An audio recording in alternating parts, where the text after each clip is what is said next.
Hello, and welcome to Two Pews in a Pod. Join us as we explore faith in a modern world at Evangelical Lutheran Church in Frederick, Maryland. Now, here is your host, Pastor Paul Baglios.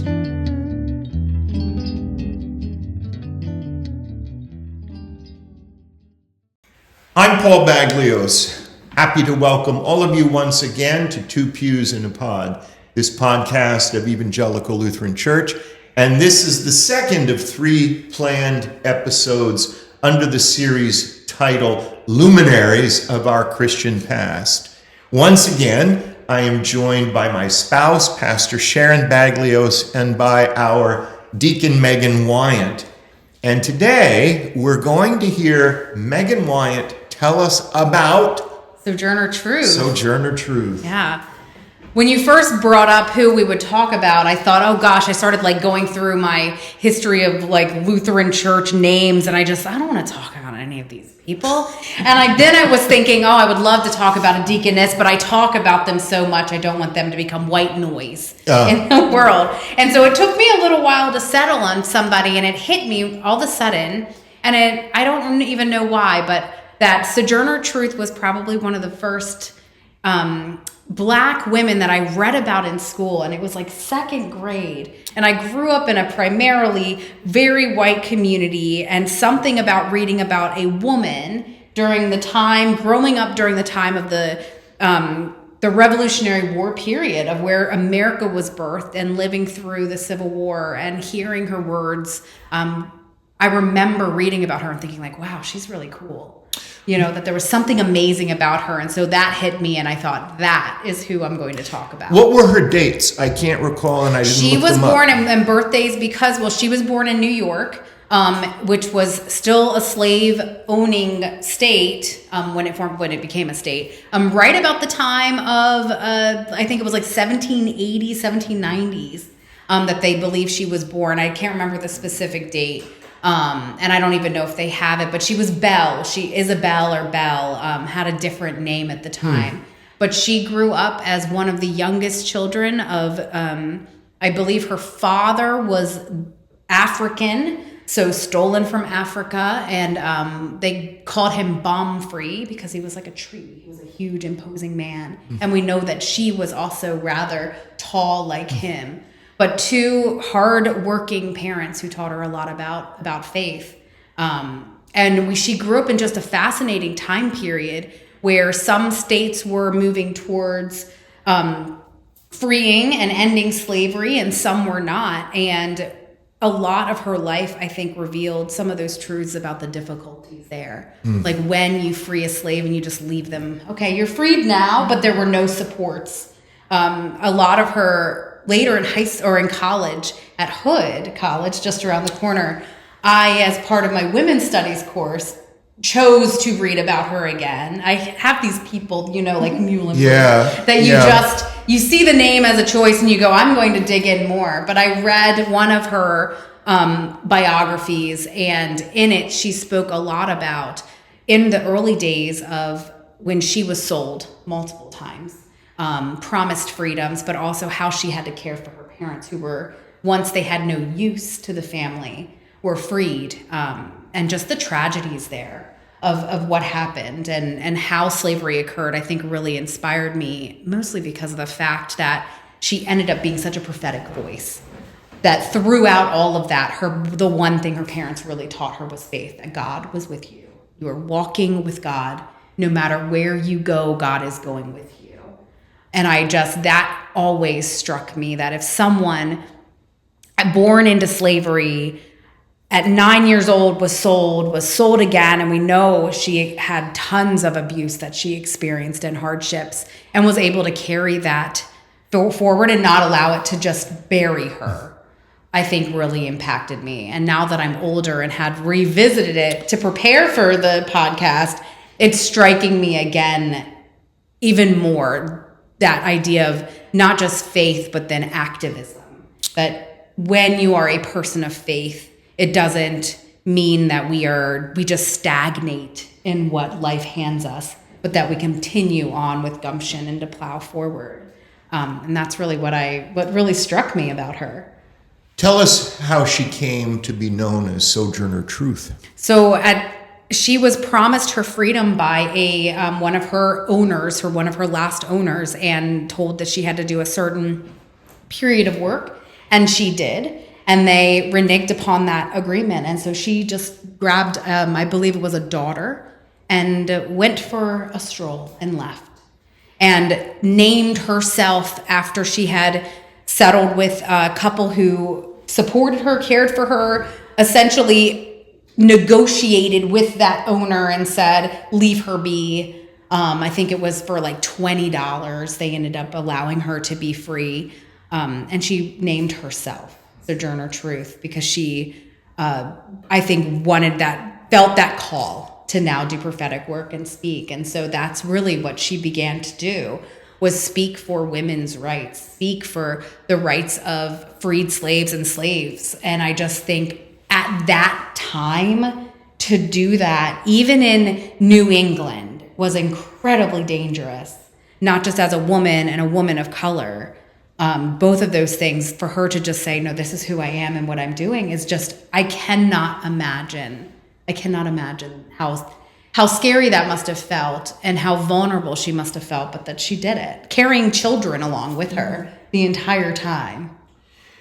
Say more about the specifics of where and how, like what sorts of venues and occasions, to what sorts of audiences did she exercise? It was in college when I came upon Kerry Washington reading her speech that is "Ain't I a Woman?" and it was in Akron, Ohio, that she had traveled to.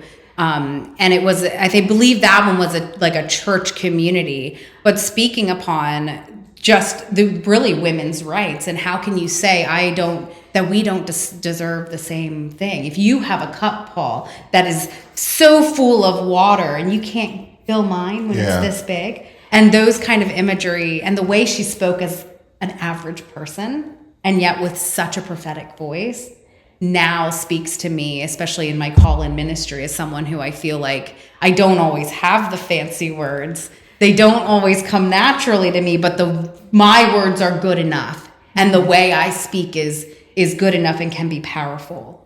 I've read that speech. It's fantastic. Yeah. And I love how witty she is and how snarky she is to say, they say women don't have a place in the church, or that Jesus doesn't, have anything to do with women. And who did he come out of? It was a woman and God. There was no man there. And I just think, you go, girl, to say that. There was not a single man present in the creation of Jesus. And I just go, I love that gumption.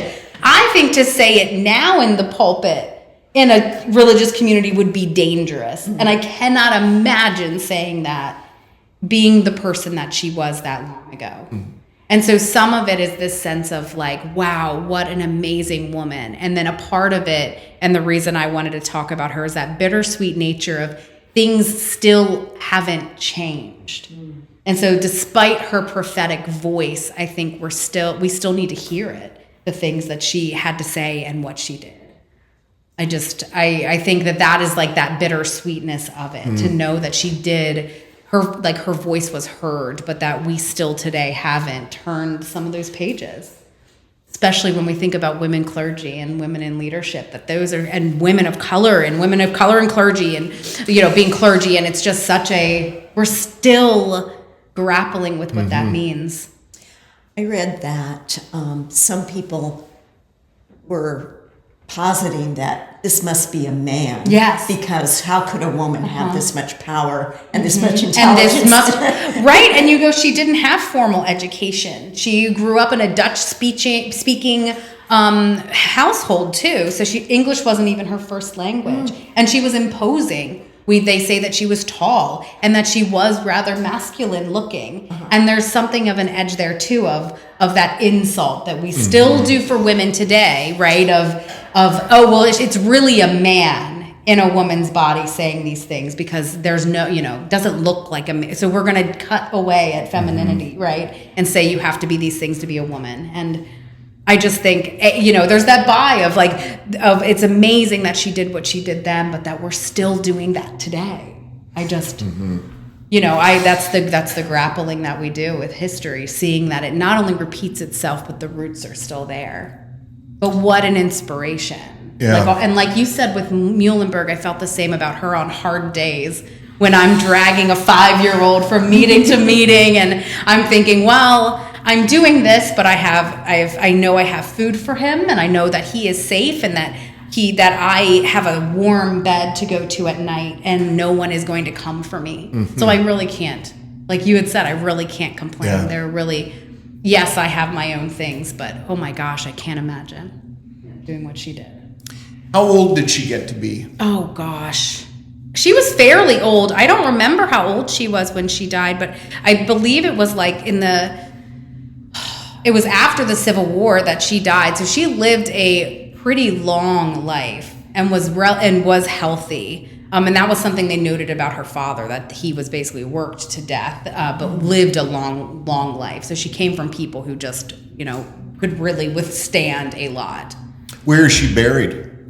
Oh, you're asking really good questions that I didn't actually know. Well, it occurred to me because Muhlenberg is buried in Trapp, and I've seen the grave. Yes. And I haven't had the opportunity. Yeah, and I was thinking about it when I was doing this to like dig in more and spend a little bit more time with her, because there's really not a whole lot about her, which is one of those interesting but not surprising things as well. But to spend more time with her now that I've like read some of her words again and been lingering a little bit with who she was, and figuring that out would be a really interesting and fun thing to do. Sounds like we need to plan a trip for Evangelical. She's buried at Battle Creek. She's buried at Battle Creek in Michigan. Oh. Said our editor, our producer. There we go. I don't know what brought her out there at that point. Yeah, what took her to Battle Creek, Michigan? Marie, come on camera. Was she affiliated with a church body? Not specifically, no. She just tended to go where she was called, but also that groups would ask her to come and visit and speak. Okay. A lot of the time is how she ended up moving about from place to place. And was that her means of support? Yes, primarily, yes. And I think living off of other people's, a lot of it was living off of other people's hospitality too. Uh-huh. Yeah. How many children did she have? She had 6, or it might have been even more than that. I'm very terrible with It's specifics. Okay. You could have gotten away with Wikipedia. You could have gotten away with a bunch. A bunch. She had a bunch, from what I understand. Yeah. And it's one of those things too that they later went back. Like one of the documents I read in college, they now say was probably highly doctored by the men and male editors who wrote it, because they do see some holes, and there were times where there were major gaps when later times she did speak about the abuses and the things she experienced under slavery as a girl. A lot of that is, we won't speak upon these years, but she ended up in this really nice house, and some of that is the times, and then other times I think was just she seemed quite honest and open about her life and her experiences, and I think it was just likely it was highly censored. I love that you describe hers as a prophetic voice.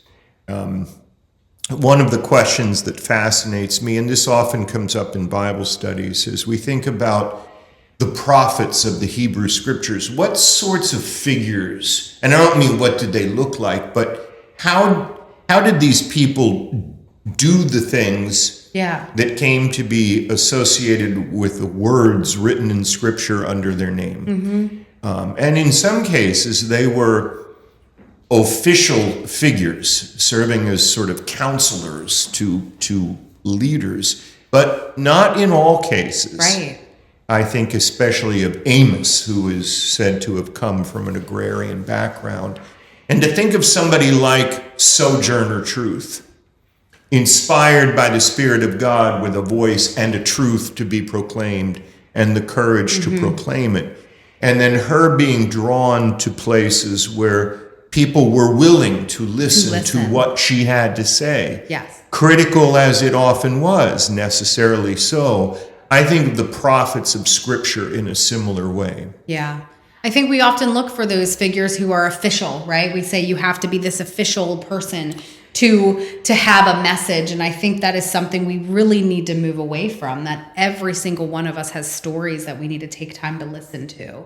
And in whatever context and audience that we have, that we can only learn from one another. And just the gumption to give it a try, to just, you have to share your story, whatever it is. There are people out there who will learn and listen from it.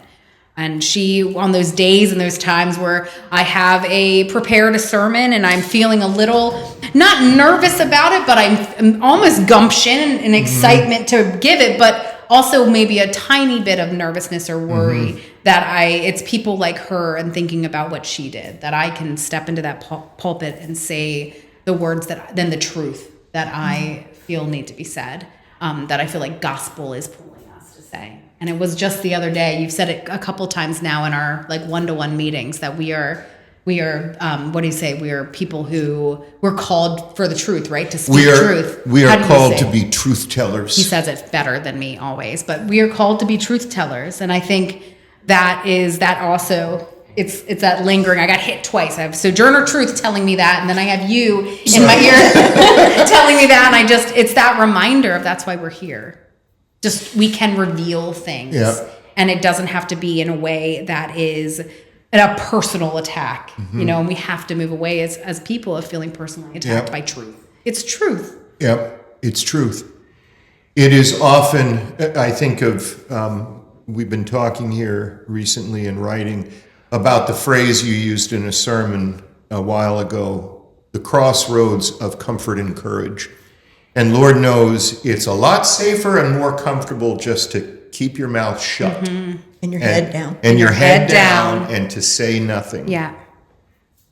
But ultimately, that only serves the forces of death. Yes. And oppression. To speak the truth, especially when it is not simply our opinion, but God's truth for the human world, requires moving toward courage at those crossroads. And she's an inspiring figure. She really is.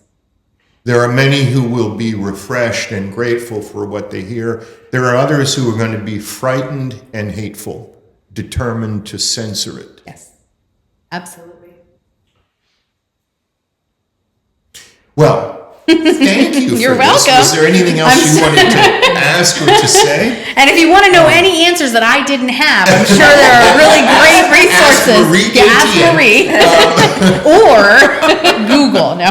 But thank you for this very much. Yeah. Thank you.